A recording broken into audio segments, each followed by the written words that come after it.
Okay, everybody. Now we're going to have the pleasure to have with us Rasik from ARCADIA, sponsoring our event, our Ethereum Block Summit. Rasik, thank you. Man, the bar was set high with that previous presentation. Cool. So today I'm going to be presenting around building a sustainable Web3 stack. What that actually means is like not going broke while trying to build DeFi protocols and build stuff in the space. Okay. Sorry. Yeah, some background on myself. I'm with ARCADIA. We're a software security company in the crypto space. We primarily focus on economic modeling and product development on the security side. And here's my contact information. Please send me all your crypto scams. Yeah. So what the goal of this presentation is, as I mentioned at the beginning, is basically building the security stack, or when I say stack, I mean like the different elements of keeping your product secure while not going broke doing it. And unfortunately, there's realistic constraints on this. Everything has trade-offs. It's not like you're going to be able to get the same level of value by spending less as much as it is just like to make the trade-offs that might be necessary. There's a bunch of money lost every year. That's basically just the reality of it. There's also a lot of conflicting voices in this stuff, right?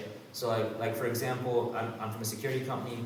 I'm of course going to always be trying to push for security services with people looking at things and things like that. Even if that, I try to avoid it, but on the back of my head, there's always going to be that bias towards it, right? Because that's my business. Now that's the case pretty much across the market.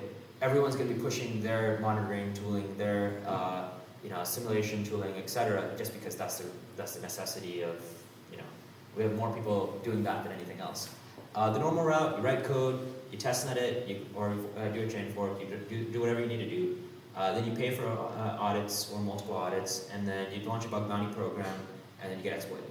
And then maybe some point in the process, you raise money to pay for all this stuff. Now, this is actually a pretty reasonable process. By the way, if anyone can get this reference, I'll give a cookie, figurative one. But yeah. Now there's also people putting in some new concepts around like basically doing, like instead of having individual companies looking at code, it's more large numbers of people looking at what's it called? Code through like competitions paid per issue and things like that. Now the reality is these don't look at like the overall design as much as they look at just individual code issues or things like that, just because that's the way that they're compensated. Now this is actually a pretty cool thing. It's actually, I will die on the hill that Code Arena does more for documentation on crypto projects than pretty much anything else. Because even though they have a huge amount of good bug bounty reports and things like that, if you actually look at a Code Arena for reference is basically a competition where a large number of engineers go and try finding security issues in exchange for bounties on the code. And the average Code Arena, it's called like bounty pool is around $250,000 to $300,000, but they aim for around 500 if I'm not mistaken. But basically, on that side, they create so much good documentation on code bases. It's pretty awesome. I know this GIF is not as relevant because I just saw the word arena. I'm like, I need to put that there. People are also going pretty heavy on bug bounty programs. Bug bounty programs are great, but they're not a replacement for having someone actually dedicated looking at your code. But that's something that people have been this is not what I'm recommending as much as this is what's more happening nowadays. Basically, if you're like, have infinite money, you can afford to go and start, I don't know, Paradigm through the checkbook at you or something. Your basic process is, before you even start designing, you're having review and things like that. You're hiring multiple security teams to actually look at your code base. You're doing bug bounty programs. You're doing a lot of fuzzing and formal verification and things like that. This takes months, if not years, on even a single code base, and then you end up kind of like, by the point you're actually done with all of this, your code base is going to have completely changed because you're going to have continued iterating with the market, and then you just kind of wasted a bunch of money. Now, this is not me saying you shouldn't do this. It's just this is what the super extreme of the line is doing.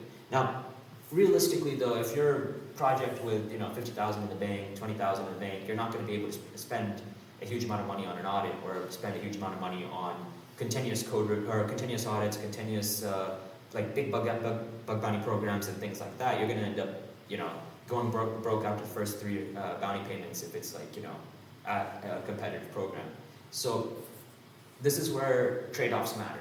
So basically going and saying, hey, we really can't afford to have someone do a full audit of our code base right now, but we can pay maybe some guys at protocols that are similar some money to do some code review, or pair programming and review on that side. It's not a replacement, but it is a good way to get additional eyes on your code base. And the more you have people look at it that are the same people over and over, they start becoming familiar with your design patterns. A lot of the time, and this is a problem with audits as well, on our side, whenever we're doing the security audit, we're basically going and having to spend a huge amount of time actually becoming familiar with how the design of the protocol is. And realistically, it's just not feasible for 2 or 3 people on our team to continuously be getting 100% hits on understanding the protocol completely, understanding the intricacies. This was, unfortunately, I don't have Superman on my team, but basically, if you have someone that's just like someone who's in a parallel protocol or something like that, that gives the ability for them to just focus on maybe what they're doing and on what you're doing. So that's like a very limited amount of focus they have to have. So this code reviews are cheaper, way cheaper on that side. Smaller bug bounty programs are great. You're not going to get as many hits, but this is where on the next slide I'll go into like just taking advantage of ego. But basically, people will still submit stuff, but you're going to get a lot of junk if you don't have a managed program. That's basically just like 50% ChatGPT generated issues. Some guy's going to be coming in with like, hey, you don't have your SSL certificate renewed for the next year. Give me $1 million. Just stupid stuff. What's it called? Basically, you're not going to be getting really good quality issues as much, but it is something, right? Something's better than nothing on that side.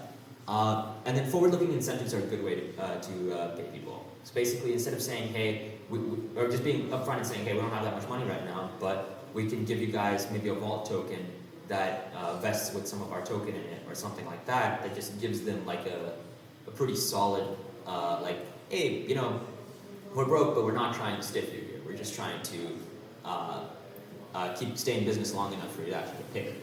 And it also kind of incentivizes them to stick to your protocol to a certain extent. One of the funniest references I have for this is that there was this hacker named Pink Panther who used to hack privacy coin protocols in 2017 through 2019. And a number of our customers that we were onboarding with or we were helping in non-security related areas were hacked by this guy. And in one of these hacks, he made off with close to like $2 million in the token, but the token didn't have enough, or the coin didn't have enough liquidity. And he was doing attacks on the privacy protocols by either minting or he's the guy behind the wrapped serials attacks on PIVX. And basically this dude, he started actually giving security reports to the protocol because he wanted the protocol to stay long enough so he could dump. And he was very upfront about that. He was like, yeah, I know you guys aren't going to find, because the privacy protocol was good enough that they couldn't freeze the assets. So it was just like, I'm gonna support the protocol long enough. Of course, that context is a little bit different. And towards the end of it, he actually turned out to love the protocol. He gave a bunch of money back, and to this day, Pink Panther does send anonymous emails with random like, hey, your protocol has these issues.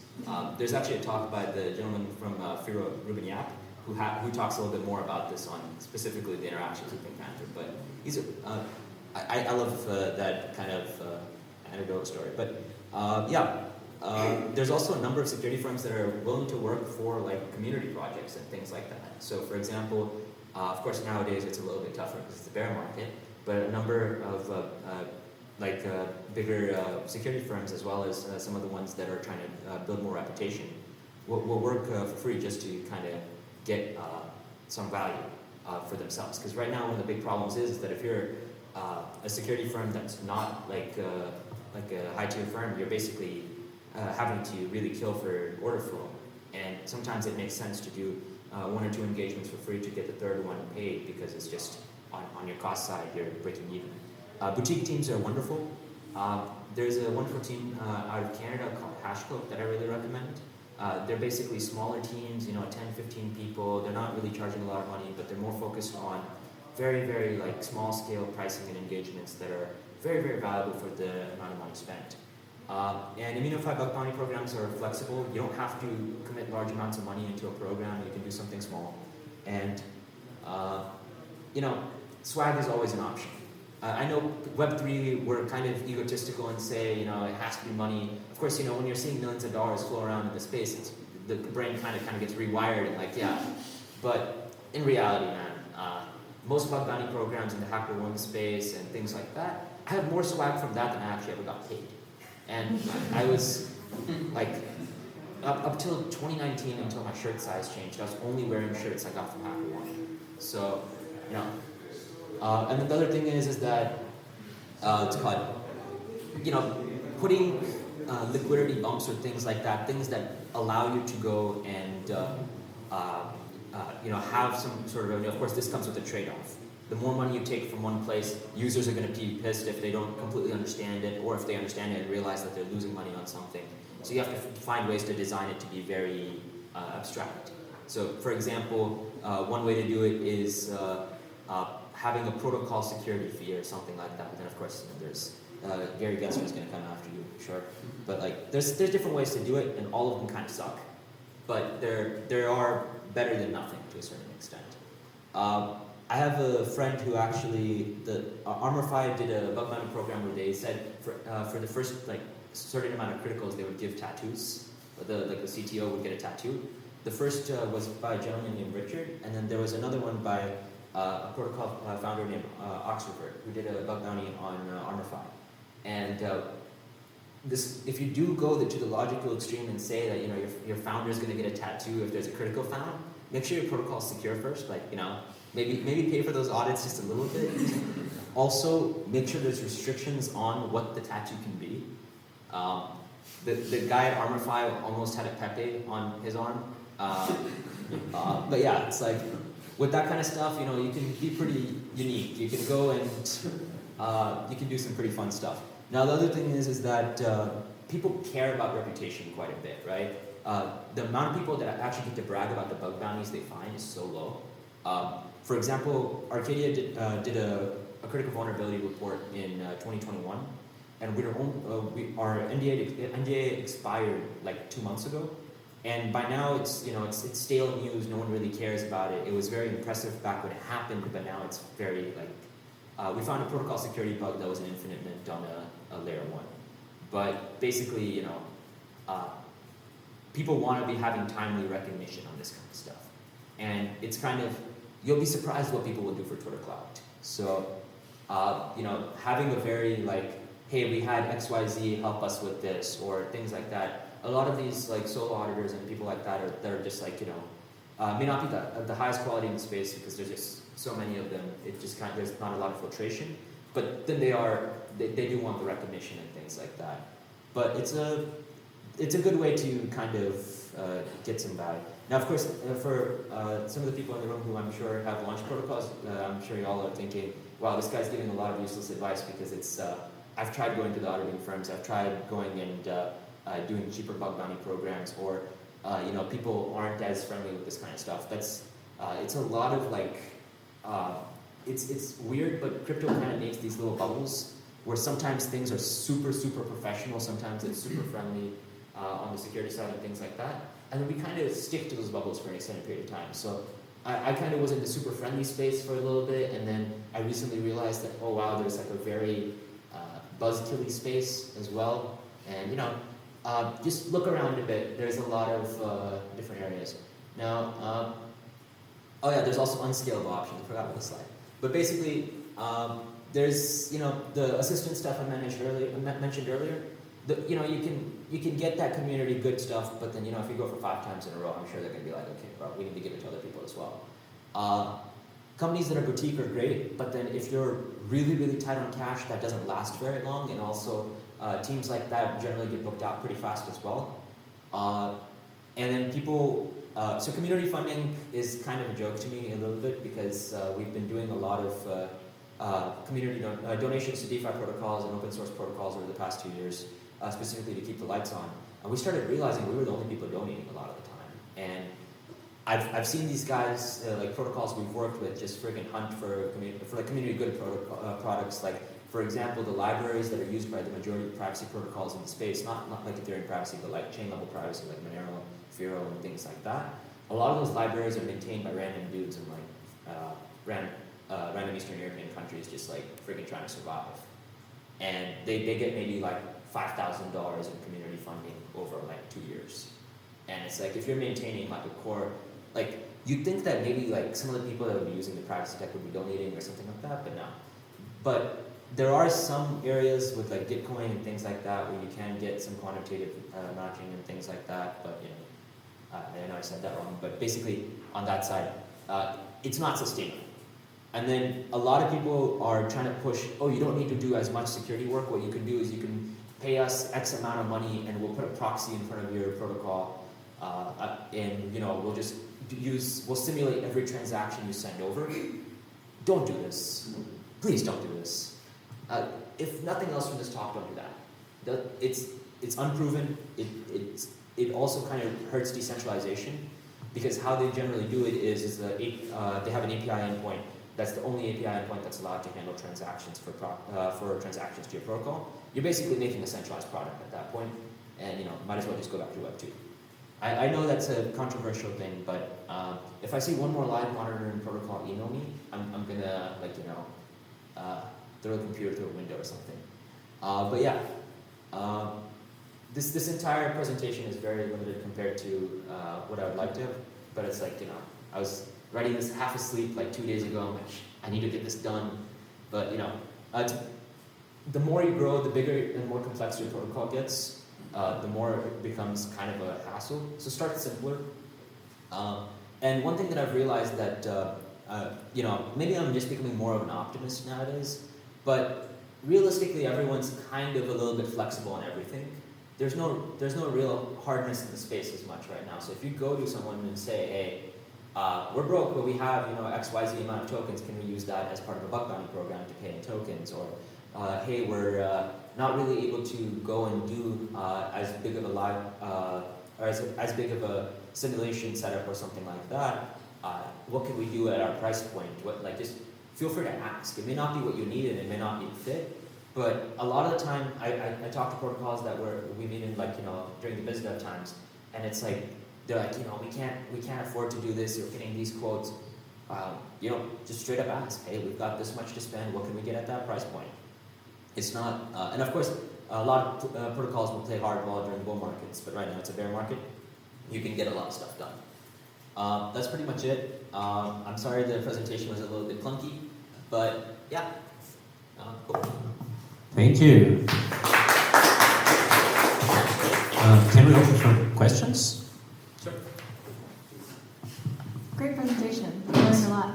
So I'm curious, you kind of alluded to this a little bit, but if you're a well-known firm like Certic or, you know, Hacken, obviously you're going to get a lot of customers, and it's a little bit of a self-fulfilling prophecy. When more customers you get, the bigger your brand gets, and so as a boutique firm or maybe like somebody just starting out, it's very difficult. But on the other side, as a project, if you are trying to look for a security firm, you don't have that much money or you don't want to spend that much money, what are the things that you're looking for to decide whether or not a new firm is actually going to be good? Because obviously it's a pretty critical thing that you want to consider, so you don't want to cheap out necessarily, but I'm sure that there's a lot of small firms that are getting missed because people don't know how to assess. So I have a very practical answer to that. A lot of the time, if I'm looking for boutique firms, I look at some of the bigger firms and look at who left the team to start their own security firms, because pretty much everyone was doing that last year. You know, there was a lot of money in it, so people were going and starting their own competitors. And I would generally look at people that or boutique firms that started from people leaving Diligence or Trilobits and things like that, just because they have the skill set, but they're not charging the same price point. And then it's also a lot of social element to it a little bit. So you can look at just the people that as you kind of meet more people in the crypto space, you'll see okay, some firms have better reputations than others, and you can look at branch offs from that and things along those lines as well. But also for one of the firms I mentioned during the presentation, Hashcloak, firms like that you won't find it that way. You'll find through some of the research material, the papers they put out. There's a pretty cool Portuguese firm here in Lisbon, 3 Sigma. They have a pretty cool setup as well. You can generally find them, or companies like them, through research papers and things like that released around ZK protocols or things along those lines, because they specialize in ZK, so you can find stuff on that side. You'll find a lot of people, the cooler the tech that's being talked about, if it's not from a big company and it's from a smaller one, 9 times out of 10, to keep the lights on, they're doing some sort of consulting or security work. But yeah. Awesome, thank you.